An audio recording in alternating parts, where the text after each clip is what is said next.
வணக்கம். பெருநகர சென்னை மாநகராட்சி நகர்ப்புற ஆரம்ப சுகாதார நிலையம் டிரஸ்ட்புரம் 112வது வார்டு மாமன்ற உறுப்பினர் நிதியிலிருந்து புதிய கூடுதல் கட்டிட திறப்பு விழா நடைபெற்றது.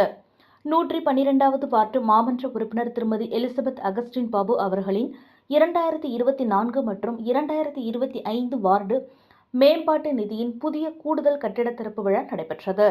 தொடர்ந்து திராவிட முன்னேற்ற கழக அரசு மக்கள் நலன் கருதி பெருநகர சென்னை மாநகராட்சிக்கு உட்பட்ட உறுப்பினர் நிதியிலிருந்து புதிய கூடுதல் கட்டிடம் 12/6/2025 காலை திறக்கப்பட்டது.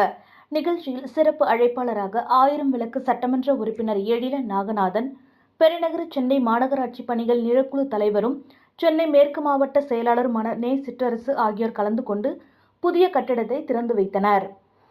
அதனைத் தொடர்ந்து 112வது வார்டு மக்களின் தேவைகளை கேட்டறிந்து இந்த புதிய கூடுதல் கட்டிடத்தை திறந்து வைத்திருப்பது மகிழ்ச்சி அளிப்பதாக தெரிவித்தனர். மக்கள் சுகாதாரமான வாழ்வாதாரம் மேம்பட பல்வேறு சிறப்பு திட்டங்கள் கொண்டுவரப்படும் என்றும் அவர்கள் தெரிவித்தனர். நிகழ்ச்சியில் 112வது வார்டு மாமன்ற உறுப்பினர் திருமதி எலிசபெத் அகஸ்டின் பாபு, சென்னை மேற்கு மாவட்ட பொருளாளர் அகஸ்டின் பாபு உள்ளிட்ட வட்டக்கழக நிர்வாகிகள், முக்கிய பொறுப்பாளர்கள், பொதுமக்கள் கலந்து கொண்டனர்.